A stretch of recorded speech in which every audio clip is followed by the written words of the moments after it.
Yes, I'm wearing the same sweater as yesterday, and what are you going to do about it?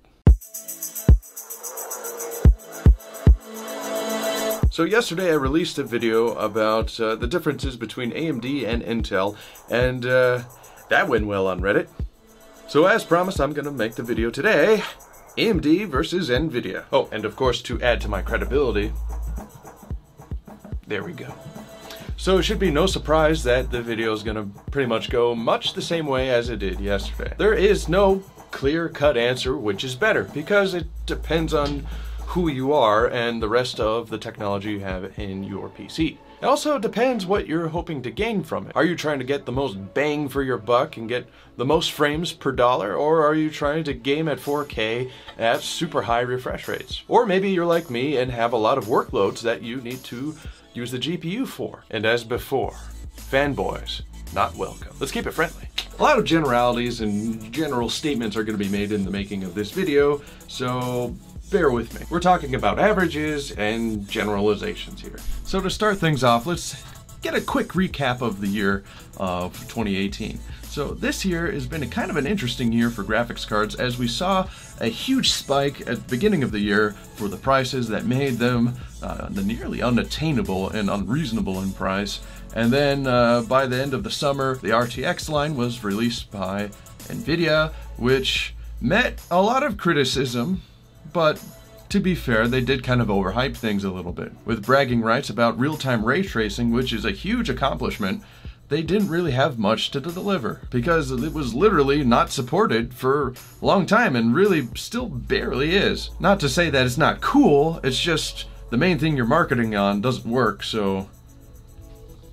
And they are amazingly powerful cards, but they're also amazingly expensive. And this year has been kind of funny for AMD because there really hasn't been much that they've done. I mean, they focused a lot on cryptocurrency and making cards that work for that, but the only real consumer card that they've released this year was the RX 590, which was a refresh of the RX 580, which was a refresh of the RX 480. Which has been out for a very long time now, and it was kind of an odd choice, but it makes you think, due to their promise of releasing a graphics card every quarter, that next year they've got something big in store. So we'll be curious to see how that works out. But they still got some good cards that we got last year, so let's talk about those. When it comes to the strengths and the weaknesses of AMD versus NVIDIA, it's much the same of Intel versus AMD. Both are strong in some areas and weaker in others. And as usual, AMD tends to try to aim towards the more budget side of things. And NVIDIA tends to carry a sort of elitist vibe to it, which to their credit, they still have some of the most powerful consumer cards available. And when comparing the two, it's very difficult to form absolutes because it really depends on what the current prices are on the cards, because graphics cards prices are much like the stock market, where they're going up and down constantly, and this will depend very much on the individual cards themselves due to their supply and demand. So when comparing one being better than the other, it very much depends on what the price is of the card at that time. If all of a sudden a GTX 1080 Ti all of a sudden became $200, it would be literally the best card you can possibly buy. But it's not as simple as that. So you have to give at any given point in time which ones they're meant to compete with each other. And sometimes that's not even absolute, because sometimes the competitor card sits in between its other competitors' two models, which would be true of something like the Vega 56 compared to the GTX 1070 and 1070 Ti. It usually kind of sits in between, but then sometimes not, depending on the task that you give it, which is very confusing, I know, but this is how it works, unfortunately.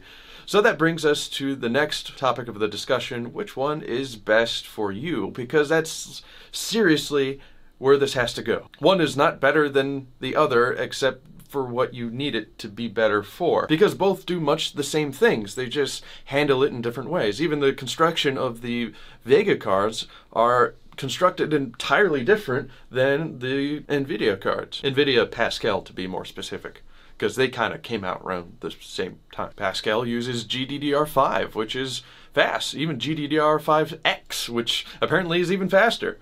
while Vega, on the other hand, uses HBM2, which is kind of crazy, and no other graphics card does that. So they just kind of put their focus on different parts of the cards, which is just different, and there's more differences, but let's not even get into that. So to give a good example, let's take a look at userbenchmark.com and check out the differences between something like the RX Vega 56 versus the GTX 1070. Now, one thing that we're not going to consider is the prices that are on the site, because they're not 100% accurate right now. Due to all the sales and the drop in prices lately, both of these cards are actually very close in price to each other. And due to performance, they actually tend to sit right in between the price point of the RX Vega 56 tends to sit between the price of the GTX 1070 and the 1070 Ti due to current sale prices. So again, that's kind of where it was supposed to sit. So let's take a look at what these things are talking about. Okay, so let's ignore the prices that are displayed here, since they're not 100% accurate right now, because some of these scores are based off of the price per performance value. So we'll ignore that for right now, because that you kind of have to do given on the actual price points at the given time. So what we'll look at is actual just performance alone. Okay, and this was, as we can see right here, this is a little bit like what we saw in the AMD versus Intel lineup, where some sides for AMD look better, and then some sides for NVIDIA look better. The parallaxing, we get much better detail from AMD. When it comes to multi-rendering, we get a little bit better performance from NVIDIA. Splatting, which is kind of like the particle effects, is faster with AMD.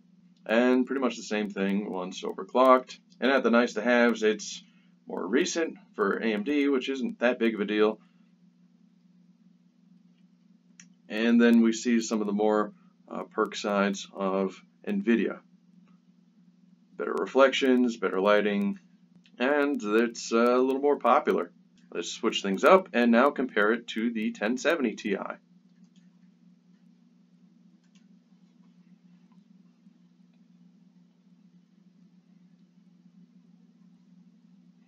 Still pretty much the same information here.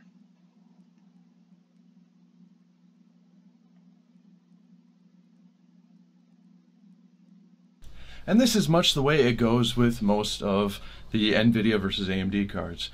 AMD does better in some things, NVIDIA does better in the other things. What you need it for, we'll get to in a second, is kind of up to you. But I would be careful when researching that information, because there's a lot of biased opinions out there about, it's usually on the NVIDIA side, biased opinions on how NVIDIA is so much better. And in some cases it is more gaming focused, whereas AMD is kind of a little bit more all around, and sometimes they do a little bit better when it comes to productivity, and especially in 3D modeling programs. AMD tends to do a little bit better and is sometimes preferred, sometimes, depending on the card, because NVIDIA also offers cards that are great for that. And if the highest end NVIDIA cards tend to do really, really well with those too, especially with the Quattros. But then AMD also has the Radeon Pro series. So that's a different market. If you're in that market, you probably know what you need. We're talking about consumer level and people who need a little more education on this. So if you want a good general idea of what your card does, I mean, you can look up benchmarks on any YouTube video for the card you might be considering. But that also tends to be odd, because you'll see some people with some builds that are identical to each other, but with drastically different results. And I think a lot of that is attributed to the silicon lottery.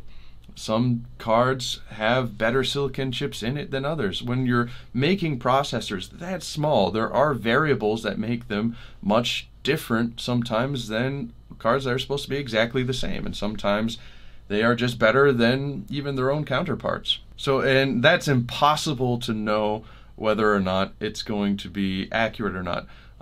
Typically the manufacturing process, when you see nanometers, means the precision of the die cuts on the processors, which usually helps to keep those things a little bit more accurate. but that's not even a guarantee itself. User benchmarks tends to be pretty good because it will collect information from multiple users who benchmark their PCs, and it uploads that information to the site, which gives a good average on how those cards perform. So it's usually a little bit less biased and more factual with the general averages performed by those inherent cards and pretty much any other parts that you benchmark your system through. So that's a good thing to make sure of and check for good information. Shut up, Micah, and just give me the recommendations for the cards you think I should get. Okay, well, we got far enough. Now you know how I form my opinions on these things, so I'll just give it to you straight. Right now, one of the best cards you can buy for just general gaming, 1080p and some 1440p, I would say right away go and get yourself an RX 580. Right now, the prices have never been better on it. It's extremely competitive with cards like the 1066 gigabyte, sometimes offers better performance, and includes AMD FreeSync. And FreeSync, as you may already know, is pretty much in most monitors you can buy today, and it's a competitor to G-Sync, which is an NVIDIA exclusive, which makes the monitor much more expensive. If you just bought a monitor recently, you probably have FreeSync in it. If you did buy a G-Sync monitor, then don't waste your money and go and get yourself an NVIDIA card. It makes a difference. Whether you have FreeSync monitor or G-Sync monitor, buy the card that works with it. They don't work with each other. I mean, it will work. Your monitor will work and show stuff, but you're not going to get the benefits of having fluid frames. So make sure you have the right monitor. If it doesn't have either of them, then it's fair game. I'd still say go with the RX 580 if you want high frame rates at 1080 and then some 1440p gaming. Depends on the game too, because I can do some 4K and 1440p gaming flawlessly with a GTX 1050 Ti. Depends on the game. If we're talking about super high-end games, then, you know, high resolutions at super high-end games, then go with the GTX card. I mean, they're one of the only ones really capable of doing high performance 4K frames. Not to say that the Vega 56 and 64 can't, it's just for the newest, toughest to run games, NVIDIA pretty much has the market on that. But not everyone does that, and that's not an average thing to do. And if you have the money to have that kind of screen, then you're probably good to go to get a GTX card anyway, or RTX. I mean, hey, you got the money. You know what to do with it. Right now, AMD doesn't have too much to compete with it. The 64 is often compared to the GTX 1080, so it can do 4K and it can do it reasonably well. Budget cards, the RX 570 and 580, great options. NVIDIA has great options too, but if you're trying to find the most bang for your buck, maybe go with the other one. This is always changing due to prices and due to whatever they release next year, which could change the scales again, so we'll see. Keep in mind too, the memory sizes, that doesn't always matter with a game, but if you are into productivity and 3D modeling, then also the RX 580 is a great choice because it has 8 gigabytes of video memory, which will be able to load in more video textures, and you'll be able to get more work done on it. If you're thinking about Adobe Premiere, it doesn't tend to really matter anymore what video card you have with it. It's more focused on the processor that you have in your PC, so pretty much anything paired with that processor will work great. If you were hoping to get an actual finite answer from this video, I'm sorry. Answers like that really don't exist. Any absolute opinions on the matter tend to be overly biased and not the most accurate, so be wary of those. I'll probably do a refresh of this video once AMD does more graphics cards in the coming year, and I'm actually going to be upgrading this in I don't know, day, two, something like that. Waiting for all my new egg orders to come in. Gonna replace this piece of crap case, get a nice one, and replace the whole system inside. So stay tuned for a video of that. Till next time, I'll see you guys later.